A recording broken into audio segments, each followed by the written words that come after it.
Hi Sagittarius, ito na po ang inyong reading mid-month of December. Mid-December na tayo. Ano kailangan yung gabay na marinig? Kuha tayo ng ilang guidance messages para sa inyo. Narito pa rin tayo sa inyong season. Happy birthday, happy na kaarawan pa. Sa mga nagse-celebrate or magse-celebrate pa lang. Naway nag-enjoy masaya sa inyong mga paraan ang inyong birthday kaarawan. Gusto niyo yan? Kuha muna tayo ng pinaka message. Tapos clarify natin kung ano man po ang aangat. Para sa iyo sa Sagittarius, energy check tayo. Kulang pa to sa kape, para nagbabakil pa si Moonchild. Intro pa lang. Eto na. Sagi, umuulan. Ngayon lang. Pagsapit ng inyong signs, parang may paambon. Blessing na agad yan. Sagittarius, anong kailangan niyong marinig? Advice po. Mid-month of December. Anong aasahan nila? Anong parating sa kanila? Guidance para sa mga Sagittarius. Sagittarius energy. Sa taong maring makapakinig nito. Mid-December 2025. Guidance po para sa mga taong ito. Ito na, hindi natin pipigilan. Lighten your load. Beauty. Alam nyo ba right now, si Planet of Beauty, Love, Attraction is currently nasa inyong mga sign. Sagittarius, higit kayo nagiging magnetic, charming. Ayan, gusto niyo yun? Umangat ang inyong mga kagandahan, kakisigan. Hindi niyo pa man yan ma-realize. Yes po, kapuna po na kayo. Oo, umangat ang inyong mga ganda. Sa kabila, ito yun sa kabila ng parang, for some of you, lighten your load. Marahil ay pagka-busy kasi si Planet Mars, ito naman si Mare. Si Mare, the planet of action, energy, still also currently nasa inyong mga sign. So parang marami ding energy na nakapatong, nakadagan sa inyong mga balikat, parang pasan nyo dito ang daigdig. Tama ba? May pagka-busy pa rin. Pakita natin sa live, tayo po ay live na live. Sagittarius, parang hindi naman kayo napapagod. Kahit na parang ang daming nakahain sa inyo na responsibilities, work, family, love life, ayan, andyan na, ang daming na sa inyo ngayon, astrologically, ang daming naka-stay sa inyo na planets right now. The sun, since nandito tayo sa inyong season. Pero parang hindi naman, fresh pa rin. Ayan. Fresh pa rin ang energy. Sige, clarify natin to guys. Anong kailangan nyong marinig? Mid-month of December, Sagittarius. Bakit ito yung bumagsak? Guidance para sa mga tao ito. Message, mid-month po ng December para sa mga Sagittarius. Sagittarius energy po. Anong kailangan marinig ng mga taong maaring makapakinig nito? Guidance, advice para sa kanila. Sagittarius, beauty na love pa. The Lovers. Sa deck na ito, love lang po talaga yung nakalagay. Pakita natin sa love. Napapangiti ako. Again, si Venus, the planet of beauty, love, attraction, is currently nasa inyong mga sign. Ay pa tayo. Sagittarius.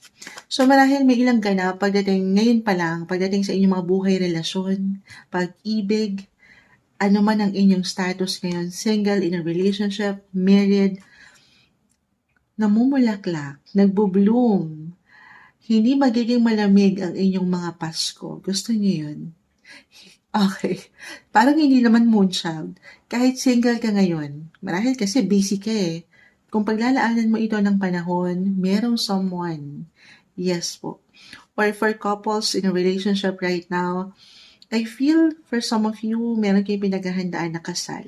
Meron ba? Meron ako ilang clients kasi maipasok lang na Gemini na naghahanda, nagpe-prepare sa kasalan. Or for some of you, ito, maaaring hindi na to sorpresa. Kasi sasabihin ko na. Ay, para sa ilan na pinatatag na ng ilang pagkakataon sa relasyon, sinubok na rin kayo ng ilang ups and downs, highs and lows, couples, yung relationship. Ayan po, maaaring makatanggap po kayo ng love, or marriage proposal ngayong December. Gusto niyo yun, mid-month of December.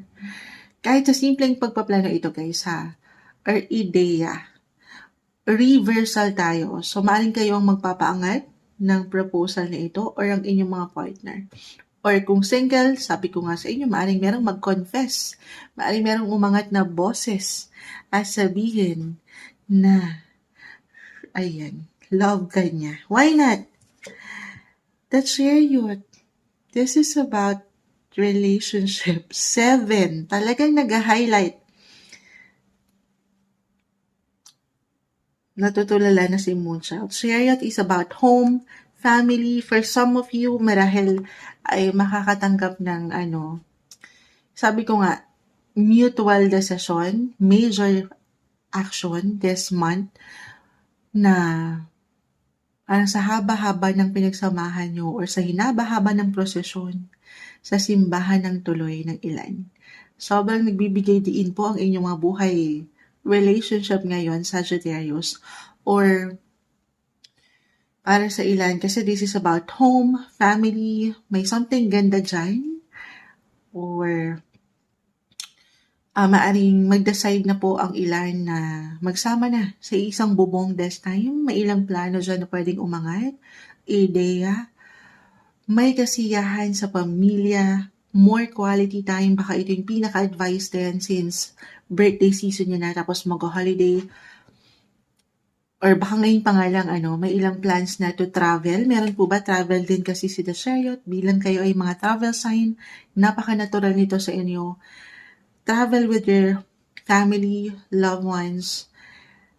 Love, love, love ang Desyembre. Sagittarius, at pa tayo, anong kailangan yung marinig? Nakangiti lang si Moonchild on fire? At the same time, kung hindi mag-apply yun for some of you, motivated, determined, Moonchild, wala sa isip ko pa ang love. Maaaring ito po ay kumonekta pagdating sa inyong mga buhay negosyo. 7 is connected po sa inyong partnership na matatawag in business or matatawag niyong partner in life. May something ganda sa negosyo ngayon, guys. Kasi nga, andito rin on fire, Queen of Fire. As a fire sign, andito yung mga passion nyo. Higit kayong magiging motivated na makitaan ng maganda ang inyong ginagawa or anong negosyo na meron kayo or trabaho. Tayo po ay general reading. Okay, andito yung energy, guys. The energy is giving.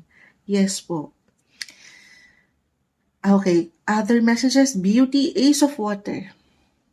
Kung talagang no time, wala, hindi ako maka-reflect Moonchild sa messages, more me time to, Sagi. Ikaw naman, this time, paangatin mo din yung self-care and self-love, the lovers, love, o mga tito, ace of water kasi naka-reverse. Okay, paglaanan din, magpaganda, magpaspa, magpa-beauty. Baka ito lang yung pinaka-advice. Since na tayo ngayon, nasa rebanding season na tayo. Magpapa-reband naman. Kita mo, reband na si ate dito. Reband na. Oh. Straight na yung hair niya. Why not? Sa inyong paraan, deserve niyo yan. Lalo pa kung meron talaga kayong ilang nilaban. Ito yun yun. Lighten your load. Una pa lang. Okay lang naman. It's okay to pause, to recharge your energy. Bawas-bawasan yung ilang nakadagan sa inyong balikat or sa likuran nyo. Kita nyo, sabi ko nga, maaring pasan nyo ang daigdig or naging pasan nyo ang daigdig nitong mga nakalipas na buwan sa mga priorities nyo at work, family, relationship. So this time, ikaw naman muna. Bigyan mo rin ng prioridad ang iyong sarili. Okay? Other messages, Sagittarius mid-month. Again, andun pa rin po, productivity, pagiging busy, magpupush ka pa rin towards dito sa yung ilang goal or pangarap. Fiery kasi yung energy, guys. At kasi andito rin talaga yung love nyo, mahal nyo. Inspired kayo to take action, motivated. Okay? Ano pang maiwan natin? Ang ganda na. Kagandahan, kagalingan, kasapatan. Kompleto Ricardo, guys. Okay, sige. Alam ko, fiery and water ang umaangat dito. Between water and fire. Ang apoy. Hindi, ang tubig. Ang tubig ang papatay sa apoy. May hugot, biglang humugot si Moonshot. Ace of Water kasi is in reverse. Lighten your load. I'm getting a message dito, Sagittarius. Na para sa ilan, tayo po ay general reading. Maaaring meron kayong ilang magdadagat ba kayo ngayon? Malamig ang panahon. Pero para sa ilan, I feel meron travel sa tubig. Sa ilang beach. Ayan. Meron ba? Sabi ko meron as a travel sign or other messages, meron something ganap sa tubig. Akong nararamdaman. The earth, ito umangat. Pasan nyo ang daigdig. Oo. Or magkakaroon kayo ng something, dalawa lang naman po ito ha, positive or negative, anything connected sa water, na hindi magiging okay. Or higit nyong iiwanan lang ng prioridad. This mid-month. Maipasa ko lang yun. I feel na kailangan itong ma-mention. Wait lang po, may pa-exam si TikTok. Sasagutin ko lang. Ayan. Pumasa tayo. Ay, may papasel. Sandali. Ayun yung pinaka nakikita ko, guys. Napakaganda po. Enjoy nyo lang. Deserve nyo ito. Enjoy nyo ang mid-month at holiday season. Guidance lamang po ha. Happy. Love, love, love yung energy. At pahinga rin po pag may time. Happy birthday, happy holidays, Merry Christmas po para sa inyo. Mid-month of December 2025, Sagittarius.